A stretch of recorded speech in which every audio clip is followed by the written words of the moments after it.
జనరల్గా UPSC ప్రిలిమ్స్కి prepare అవుతున్నప్పుడు test series తీసుకోవడం చాలా ఇంపార్టెంట్.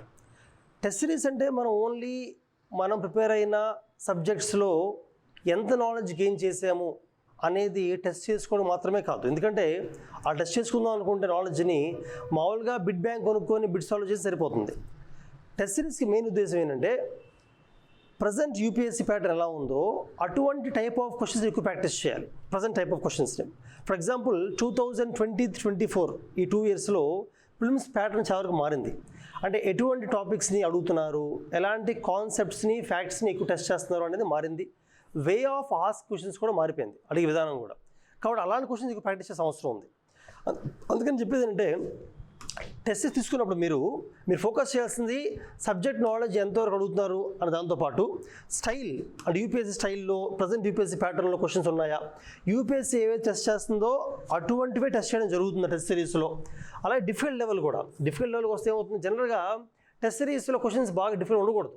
ఎందుకంటే యాక్చువల్ యూపీఎస్సీలో 30 క్వశ్చన్స్ రఫ్గా మోడరేట్గా ఉంటాయి. సో మన టెస్ట్ సిరీస్లో అన్ని డిఫికల్ట్ క్వశ్చన్స్ ఆర్డర్ చేశారనుకోండి, యూపీఎస్సీ ఎగ్జామ్కి వెళ్ళినప్పుడు ఏమవుతుందంటే ఈజీ క్వశ్చన్ కూడా అనవసరంగా ఓవర్ థింక్ చేసి అనలైజ్ చేసి సిల్లీ మిస్టేక్ తప్పుగా పెట్టే అవకాశం ఉంటుంది. కాబట్టి టెస్ట్ సిరీస్ కూడా యూపీఎస్సీ డిఫికల్ట్ ఎలా ఉందో అంతే లెవెల్ ఉండాలి, కానీ అంతగా నీకు ఉండకూడదు.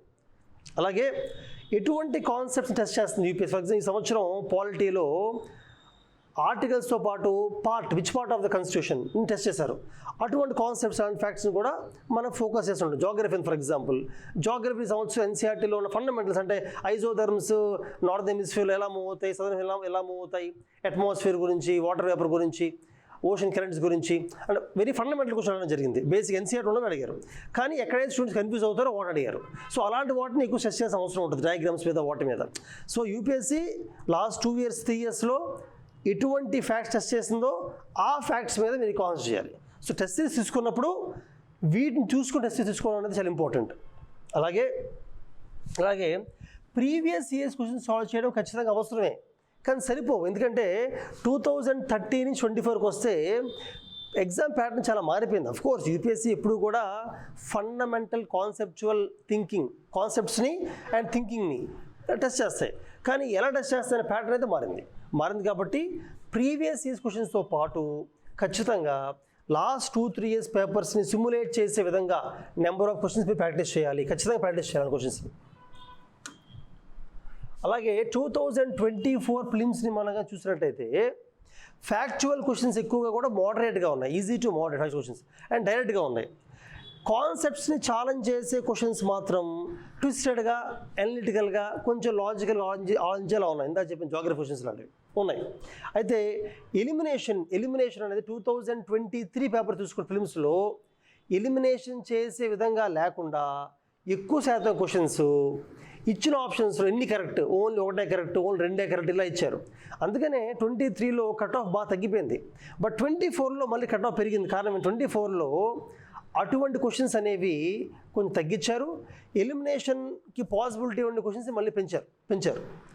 సో ఇటువంటి ఓన్లీ 1 కరెక్ట్, ఓన్లీ 2 కరెక్ట్ అనేవి 23 ఆల్మోస్ట్ 40 అడిగారు. 24లో మాత్రం 20 క్వశ్చన్ వచ్చాయి. అలాగే ఎసర్షన్ రీజనింగ్ అనేది 2023 నుంచి మొదలైంది. జనరల్ యూపీఎస్సీ ఎలా ఉంటుందంటే ఒక కొత్త రకమైన క్వశ్చన్ ప్యాటర్న్ని కానీ స్టార్ట్ చేస్తే దాన్ని ఒక 3-4 ఇయర్స్ వాడతారు ప్యాటర్న్ని. ఎసర్షన్ రీజనింగ్ అనేది 23లో కొంచెం మొదలుపెట్టారు, 24లో కూడా దాన్ని ఎక్కువ వాడరు. బట్ 24లో కొత్త ఇన్నోవేషన్ ఏంటంటే ఒక ఎసర్షన్ ఒక రీజనింగ్ కాకుండా ఒక ఎసర్షన్ 2 రీజనింగ్స్ ఇచ్చారు. అంటే 3 స్టేట్మెంట్స్. అది ఫస్ట్ టైం స్టార్ట్ చేశారు ఈ సంవత్సరం. ఖచ్చితంగా ఇది నెక్స్ట్ ఇయర్ ఇంకా పెరగబోతుంది నా ఉద్దేశంలో. అలాగే 23-22 వాటిల్లో మ్యాచ్ ది ఫాలోయింగ్లో ఓన్లీ ఒక 2 కాలమ్స్ ఇచ్చేవాళ్ళు.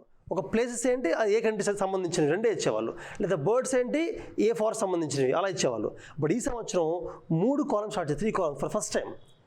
కాబట్టి నెక్స్ట్ ఇయర్ ఇంకా 3 కాలమ్స్ అనేవి పెరగబోతున్నాయి. సో అలాంటి క్వశ్చన్స్ ఎక్కువ ప్రాక్టీస్ చేసే అవసరం ఉంది టెస్ట్ సిరీస్లో. ఈవెన్ మా టెస్ట్ సిరీస్లో కూడా ఇటువంటి క్వశ్చన్స్ని మీకు ఇంక్లూడ్ చేయడం జరిగింది. మా టెస్ట్ సిరీస్లో లాస్ట్ 2 ఇయర్స్ యూపీఎస్సీ ప్యాటర్న్ ప్రకారంగానే అలాంటి క్వశ్చన్స్ని ఎక్కువగా మేము చేయడం జరిగింది. సో నేను చెప్పే విధంగా జాగ్రఫీలో ఫండమెంటల్స్ని, పాలిటీలో పార్ట్స్ని టెస్ట్ చేశారు. ఈ సంవత్సరం జాగ్రఫీ ఫోకస్ పెరిగింది. బట్ ఎవ్రీ ఇయర్ ఫోకస్ మారుతూ ఉంటుంది. లాస్ట్ హిస్టరీ మీద ఫోకస్ ఉంది, అంతకుముందు పాలిటీ ఎక్కువ ఉంది, మారుతూ ఉంటుంది. So you have to focus on all subjects. ఇంకా coming to our test series, మా టెస్ట్ సిరీస్ వచ్చినట్టయితే టెస్ట్ సిరీస్లో 2025 టెస్ట్ తీసుకుంటే మీరు 46 ఎగ్జామ్స్ ఉంటాయి. ఈ 46లో 6 సీసాట్లో చాలామంది ఫెయిల్ అవుతున్నారు కాబట్టి లాస్ట్ 3-4 ఇయర్స్లో సీసాట్ డిఫికల్టీ పెరిగింది. సో దాన్ని దృష్టిలో పెట్టుకొని అదే డిఫికల్టీతోనే 6 ఎగ్జామ్స్ తయారు చేయడం జరిగింది. ఇంకా మిగతా 40 కూడా జనరల్ స్టడీస్. ఈ 40లో మొదటి 12 ఎగ్జామ్స్, ఫస్ట్ 12 ఎగ్జామ్స్ ఏంటంటే ఒక 3 ఎగ్జామ్స్ పాలిటీ, ఒక 3 ఏమో ఎకానమీ, 2 జాగ్రఫీ, ఒక ఎన్వైర్న్మెంట్, ఇలా 12 ఎగ్జామ్స్ ఉంటాయి సబ్జెక్ట్ వైజ్గా. ఇవన్నీ కూడా ఫస్ట్ 12 ఎగ్జామ్స్ చాలా ఫండమెంటల్స్ని, బేసిక్స్ని టెస్ట్ చేస్తూ మోడరేట్గా ఉంటాయి. డిఫికల్టీ తక్కువ ఉంటుంది, మోడరేట్గా ఉంటుంది. దానివల్ల ఏమవుతుందంటే ఆ ఫస్ట్ 12 ఎగ్జామ్స్ రాసినప్పటికీ మీ కాన్ఫిడెన్స్ చాలా ఎక్కువ బూస్ట్ అవుతుంది. అలాగే ఎగ్జామ్ టు ఎగ్జామ్ మధ్యలో ఆల్మోస్ట్ 2 వీక్స్ గ్యాప్ ఉంటుంది. 2 వీక్స్ ఇనీషియల్గా, ఎందుకంటే చదువుకోవాలి కాబట్టి ఇనీషియల్గా. ఆ సెట్ అయిపోయింది. నెక్స్ట్ సెట్కి వచ్చేసరికి తర్వాత అంటే అరౌండ్ జనవరి ఆ టైంకి వచ్చేసరికి అడ్వాన్స్డ్ ఎగ్జామ్ మొదలవుతాయి. అడ్వాన్స్ ఎగ్జామ్స్లో ప్రతి సబ్జెక్ట్ మీద అంటే పాలిటీ మీద 2 ఎగ్జామ్స్ ఉంటాయి, జాగ్రఫీ 1 ఇలా ఉంటాయి.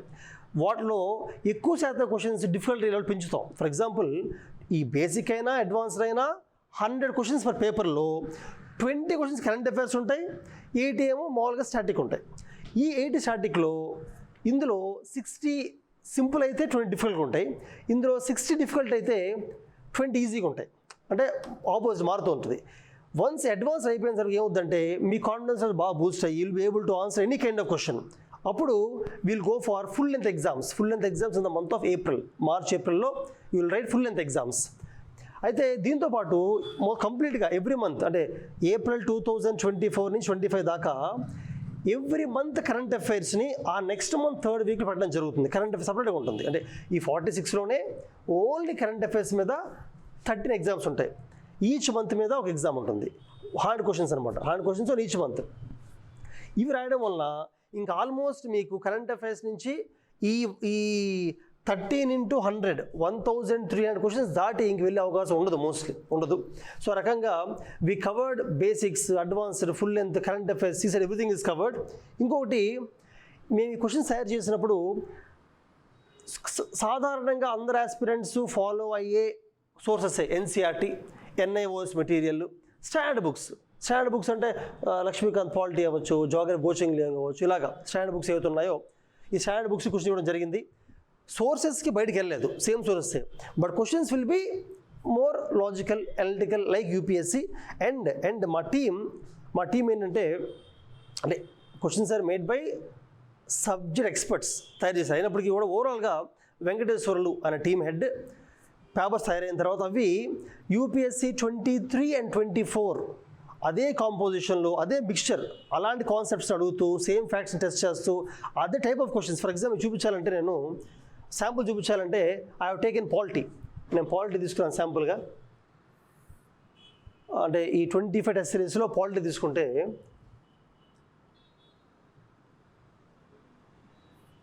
ఈ 3 pairs ఏవైతే 3 pairs ఈ సంవత్సరం మొదలయ్యాయో 3 pairs క్వశ్చన్స్ అటువంటివి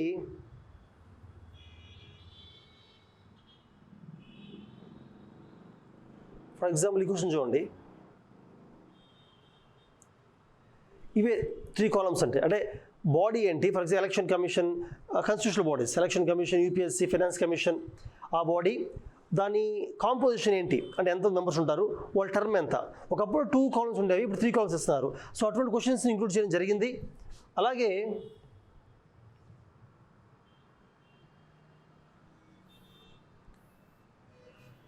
for example union territory of India, అది అంతకుముందు ఏ ఫారెన్ కంట్రీ రూల్ చేసింది దాన్ని, అది ఇప్పుడు అమెండ్ చేశారు, ఎప్పుడు యూటీగా మార్చారు దాన్ని, ఇలా 3 కాలమ్స్ ఇవ్వడం జరిగింది. సో అటువంటి క్వశ్చన్స్. అలాగే ఫర్ ఎగ్జాంపుల్ 3 స్టేట్మెంట్స్ చెప్పాను కదా, అంటే ఒక స్టేట్మెంట్ అసెషన్ ఉంటుంది, 2 రీజనింగ్ ఉంటాయి, 3 స్టేట్మెంట్స్ ఈ సంవత్సరం స్టార్ట్ అయింది. అటువంటి క్వశ్చన్స్ కూడా ఇంక్లూడ్ చేసాం. For example question number 22, one of the examples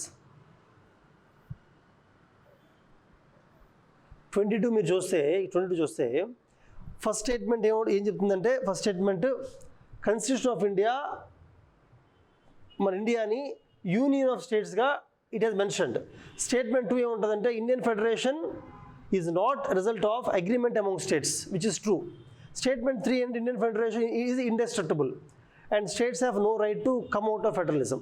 So both statement 2 statement rendu correct and both are correct explanation of statement 1.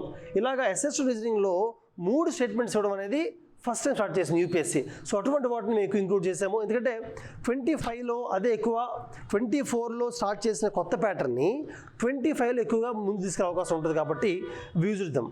అలాగే మిగతా కూడా ఫర్ ఎగ్జాంపుల్ మీరు టేకెన్ జస్ట్ వన్ శాంపుల్ మా టెస్ట్ సిరీస్లో ఒక శాంపుల్ చూసాను. ఫర్ ఎగ్జాంపుల్ కాన్స్టిట్యూషన్లో parts test చేశారు కాబట్టి మేము కూడా పార్ట్స్ ఇవ్వడం జరిగింది. అలాగే ఓన్లీ 2 క్వశ్చన్స్ కూడా 20 అడిగాము.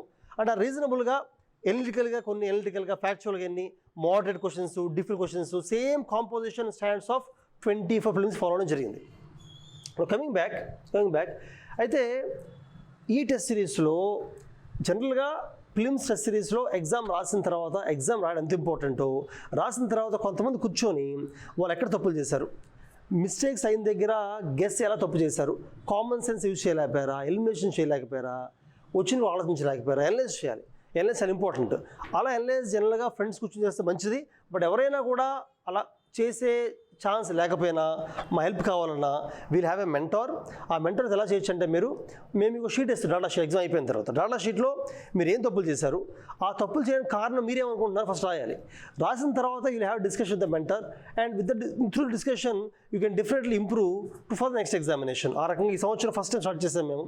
We should see how well students can use it. ఇది ఆప్షనల్, అంటే ఖచ్చితంగా యూజ్ చేసే అవసరం ఏం లేదు, డిపెండ్స్ ఆన్ స్టూడెంట్.